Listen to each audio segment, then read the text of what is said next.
it is great to be back in this area, to be around men and women who serve our country, and some great memories for me as a young man and a TAC airlifter, and I got my first drop zone safety officer here on this Fort Hood back in 1974. So it has been many great and good memories for me, and as I would suggest it has been for hundreds of thousands of young men and women who've gone on to serve our country and to stand between those who would do this country harm.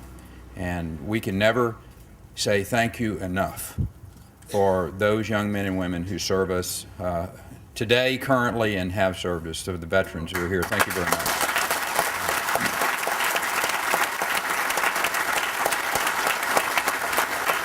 As I said, and I think is going to be repeated a number of times, it's a big day. It's a big day for Central Texas as we welcome this new educational opportunity that will and can change lives. Used to be a person had to drive a long way, Phil, to get a Texas A&M University education. Now the folks around here only have to drive across town to be a part of the Aggie family, and I think that's pretty good. I'm here today to break ground on a new facility for the Texas A&M University Central Texas campus, join in starting a new chapter in the life of this great town, and this facility that will take shape on this spot, on this piece of ground, is going to be a tangible reminder of our state's continued commitment to education, and it'll be a sign of an unshakable commitment to the young people of this state who are longing to have a better life than their parents did. Quality higher education is not only essential to the strength of our state's workforce, it's also the avenue for a better life wherever you may find yourself, accelerating students toward that continued success, greater prosperity, and a brighter future. In the United States, the average income for a person with a high school diploma is about $31,000 a year. You allow them the opportunity to get that bachelor's degree, and that number goes up to an average of $56,000 a year. And the obvious upside on that, there is no upper limit. As the students broaden their minds and they enrich their prospects, they're also going to be strengthening our economy. As our economic turmoil continues to make the world very uneasy, Texas continues to attract employers from around the country, from around the globe.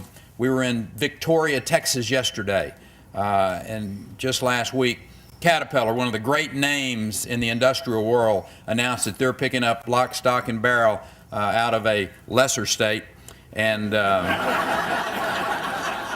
moving that hydraulic facility to Victoria, Texas. People understand it, that we've created an environment here.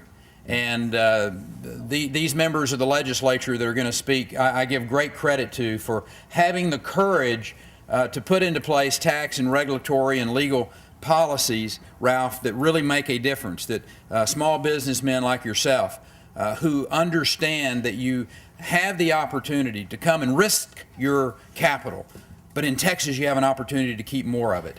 And that mentality, General, is the reason that we see the people continuing to move to this state with the numbers that we have. And you know, whether you're a business owner or you're a wartime commander, who would you rather have on your team, sir, than Texans? Nobody. That's right.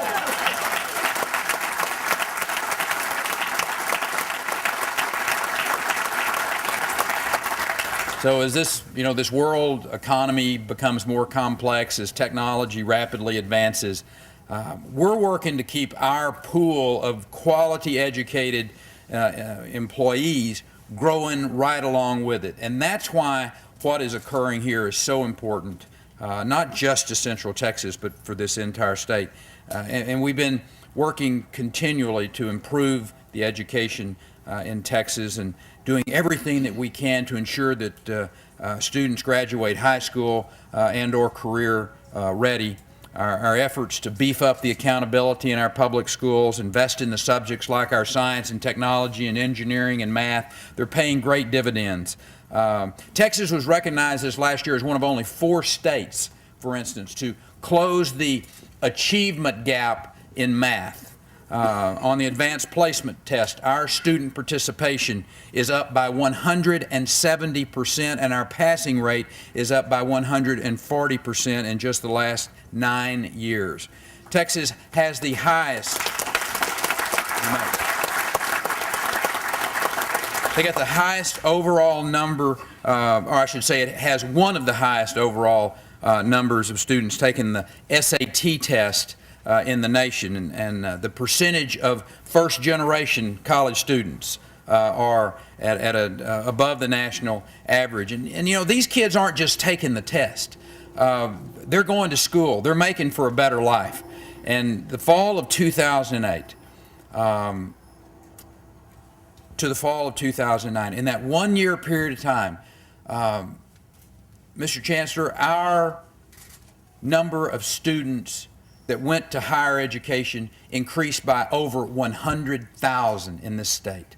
That's a powerful commitment by this state to making those opportunities more accessible. And you're seeing that growth right here in Killeen, Texas. And it's thanks to the deliberate outreach to our military members. By keeping a presence at Fort Hood, you make it easier for those stationed here to be able to pursue their degrees. By embracing Go Army Ed and its one-stop access to tuition assistance information, A&M Central Texas reflects the long-standing relationship between Texas A&M and the military, and a spirit of innovation that is central to learning. And I want to thank everyone here who has had a part of making today a reality. When I got to sign Senate Bill 297, Troy, it was a piece of legislation that made it our eligible veterans without a state residency be able to have in-state tuition here in the state of Texas. I think that's the type of message that Texans send to people across this country. You're willing to serve our country. You're willing to put it all on the line for us. These are some of the least things that we can do for you. So again, to everyone who has made today a reality, God bless you, thank you, and for all of you, through you, may God continue to bless the great state of Texas. Thank you.